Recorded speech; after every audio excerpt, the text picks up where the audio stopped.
ओम उमा महेश्वराय नमः। आज के इस वीडियो में हम आपको सुनाएंगे हरितालिका तीज के व्रत की कथा। लेकिन उससे पहले एक आवश्यक सूचना आपसे शेयर करनी है। आजकल जो कथाएं हम हिंदी में पेश कर रहे हैं उन्हें अपने आप ही यूट्यूब ऑटोमेटिक डबिंग करके इंग्लिश या किसी और भाषा में अगर आपके समक्ष प्रस्तुत कर रहा है तो इसको ठीक करने के लिए आपको वीडियो पर क्लिक करना है और ऊपर आपको एक वीडियो पर सेटिंग का ऑप्शन दिखाई देगा। जब आप उस पर क्लिक करेंगे तो आपको एक ऑडियो ट्रैक का ऑप्शन नज़र आएगा। जब आप ऑडियो ट्रैक पर क्लिक करेंगे तो वहाँ पर आपको भाषा का ऑप्शन भी नज़र आएगा। तो आप अपनी हिंदी भाषा सिलेक्ट करके उस कथा को हिंदी में सुन सकते हैं। और अगर अभी तक आपने चैनल को सब्सक्राइब नहीं किया है तो चैनल को सब्सक्राइब करके बेल आइकन पर क्लिक कर लीजिए और आज की कथा अच्छी लगे तो लाइक भी अवश्य करिए। तो चलिए अब हम आरंभ करते हैं हरितालिका तीज के व्रत की कथा। इस व्रत के महात्म्य की कथा भगवान शंकर ने पार्वती को उनके पूर्व जन्म का स्मरण करवाने के उद्देश्य से इस प्रकार कही थी। हे गौरी, पर्वतराज हिमालय पर गंगा के तट पर तुमने अपनी बाल अवस्था में 12 वर्ष तक अधोमुखी होकर घोर तप किया था। इस अवधि में तुम केवल वायु सेवन ही करती थी। इतनी ही अवधि तुमने अन्न न खाकर पेड़ों के सूखे पत्ते चबाकर जीवन के रथ को आगे बढ़ाया। माघ की विकराल शीतलता में तुमने निरंतर जल में प्रवेश करके तप किया। वैशाख की जला देने वाली गर्मी में पंचाग्नि से शरीर को तपाया। श्रावण की मूसलाधार वर्षा में खुले आसमान के नीचे बिना कुछ खाए पिए समय काटा। तुम्हारी इस कष्ट साध्य तपस्या को देखकर तुम्हारे पिता को बड़ा क्लेश होता था। एक दिन तुम्हारी तपस्या तथा पिता के क्लेश को देखकर नारद जी तुम्हारे पिताजी के पास पधारे। तुम्हारे पिता ने हृदय से अतिथि सत्कार करके आने का कारण पूछा। तब नारद जी ने कहा, हे गिरिराज, मैं भगवान विष्णु का भेजा हुआ दूत हूँ और यहाँ पर आया हूँ। आपकी कन्या ने बड़ा कठोर तप किया है। इससे प्रसन्न होकर वे आपकी सुपुत्री से विवाह करना चाहते हैं और इसी संदर्भ में मैं आपकी राय जानना चाहता हूँ। गिरिराज महामुनि की बात सुनकर गदगद हो उठे और बोले, हे श्रीमान, यदि स्वयं विष्णु मेरी कन्या का वरण करना चाहते हैं तो भला मुझे क्या आपत्ति हो सकती है। साक्षात ब्रह्म है। हर पिता अपनी पुत्री को पति के घर सुख संपदा से युक्त ही देखना चाहता है। पिता की सार्थकता इसी में है कि पति के घर जाकर उसकी पुत्री पिता के घर से अधिक सुखी रहे। नारद जी तुम्हारे पिता की स्वीकृति पाकर विष्णु जी के पास गए और तुमसे ब्याह के निश्चित होने का समाचार उन्हें कह सुनाया। जब इस विवाह संबंध की बात तुम्हारे कान में पड़ी तब तुम्हारे दुख का कोई ठिकाना नहीं रहा। तुम्हारी यह मानसिक दशा एक सखी पर प्रकट हुई, अर्थात तुमने एक सखी को ये बात बताई। उसके पूछने पर तुमने बताया कि मैंने सच्चे मन से भगवान शिव शंकर का वरण किया है, परंतु मेरे पिता मेरा विवाह विष्णु जी से निश्चित कर रहे हैं। मैं विचित्र धर्म संकट में हूँ कि अब मैं क्या करूँ। तुम्हारी सखी बहुत सयानी थी, दूरदर्शी भी थी।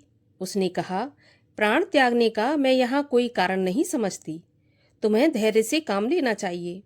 भारतीय नारी के जीवन की सार्थकता इसी में है कि जिसे हृदय से पति रूप में एक बार स्वीकार कर लिया, जीवन पर्यंत उसी से निर्वाह करे। मैं तुम्हें एक घनघोर जंगल में ले चलती हूँ जो साधना स्थली भी हो और तुम्हारे पिता तुम्हें ढूंढ भी न पाए। और तुमने ऐसा ही किया। तुम्हारे पिता तुम्हें घर पर ना पाकर बड़े दुखी और चिंतित हुए। वे सोचने लगे कि लड़की नवयुवती है, जाने कहाँ चली गई। मैं विष्णु जी से उसका विवाह करने का प्रण कर चुका हूँ।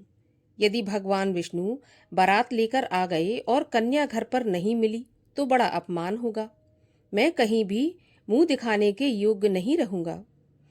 ऐसा सोचकर गिरिराज ने तुम्हारी खोज शुरू करवा दी। इधर तुम्हारी खोज होती रही और तुम अपनी सहेली के साथ नदी के तट पर घनघोर गुफा में मेरी आराधना करती रहीं। भाद्रपद मास की शुक्ल पक्ष की तृतीया को हस्त नक्षत्र था। उस दिन तुमने बालू के शिवलिंग का निर्माण करके व्रत किया। रात्रि भर मेरी स्तुति के गीत गाकर जागी और तुम्हारी कष्ट साध्य तपस्या के प्रभाव से मेरा आसन डोल गया। मेरी समाधि टूट गई। मैं तुरंत तुम्हारे पास पहुंचा और वर मांगने का आदेश दिया। अपनी तपस्या को फलवती जानकर तुमने कहा, मैं हृदय से आपको पति के रूप में वरण कर चुकी हूँ। यदि सचमुच आप मेरी तपस्या से प्रसन्न होकर भक्त वत्सल होकर यहाँ पधारे हैं तो मुझे अपनी अर्धांगिनी के रूप में अपना लीजिए। मैं तब तथास्तु कहकर कैलाश पर लौट गया। प्रातःकाल होते ही तुमने पूजा की समस्त सामग्री को नदी में प्रवाहित करके अपनी सहेली सहित व्रत का पारण किया। उसी क्षण अन्य पर्वतों सहित गिरिराज तुम्हें खोजते खोजते वहां पहुंच गए और तुम्हारी इस प्रकार की कष्ट साध्य तपस्या का कारण और उद्देश्य पूछा। गिरिराज बिलक बिलक कर रो रहे थे। तुमने उनके आंसू पोंछते हुए विनम्र स्वर में कहा, पिताजी, मैंने अपने जीवन का अधिकांश भाग कठोर से कठोर तपस्या में बिताया। मेरी इस तपस्या का लक्ष्य है मात्र महादेव जी को पति के रूप में वरण करना। आज मैं अपनी तपस्या की कसौटी पर खरी उतर चुकी हूँ। आप क्योंकि विष्णु जी से मेरा विवाह करने का निश्चय कर चुके थे, इसीलिए मैं अपने आराध्य की खोज में घर छोड़कर चली आई। मैं अब आपके साथ घर इसी शर्त पर जाऊंगी कि आप मेरा विवाह विष्णु जी से ना करके महादेव जी से करें। और गिरिराज ने उनकी बात मान ली। तुम्हें घर ले आए। कुछ समय के पश्चात शास्त्रोक्त विधि विधान पूर्वक उन्होंने हम दोनों का विवाह कर दिया। भाद्रपद की शुक्ल पक्ष की तृतीया को तुमने मेरी आराधना करके जो व्रत किया था, उसी के फल स्वरूप मेरा तुमसे विवाह हो सका। इस व्रत का ऐसा ही महत्व है।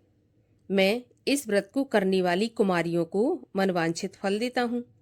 अतएव सौभाग्य की इच्छा करने वाली प्रत्येक को यह व्रत निष्ठापूर्वक एवं आस्था से करना चाहिए।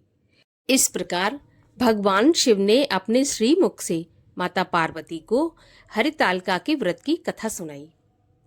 भगवान भोलेनाथ की कृपा से आप सभी व्रतधारियों के मनोरथ पूर्ण हो। और आइए अब करते हैं भगवान शिव की आरती। ओम जय शिव ओमकारा स्वामी हर शिव ओमकारा ब्रह्मा विष्णु सदा शिव अर्धांगी धारा। ओम जय शिव ओमकारा एकानन चतुरानन पंचानन राजे हंसासन गरुणासन वृषवाहन साजे। ओम जय शिव ओमकारा। दो भुज चार चतुर्भुज 10 भुज ते सोहे तीनों रूप निरखता त्रिभुवन जन मोहे। ओम जय शिव ओमकारा अक्षमाला वनमाला मुंडमाला धारी चंदन मृग मद सोहे भोले शुभकारी। ओम जय शिव ओमकारा श्वेतांबर पीतांबर बाघांबर अंगे सनकादिक ब्रह्मादिक भूतादिक संगे। ओम जय शिव ओमकारा करके मध्य कमंडल चक्र त्रिशूल धरता सुख करता दुख हरता जग पालन करता। ओम जय शिव ओमकारा। ब्रह्मा विष्णु सदा शिव जानत अविवेका। प्रणवाक्षर के मध्य ये तीनों एका। ओम जय शिव ओमकारा।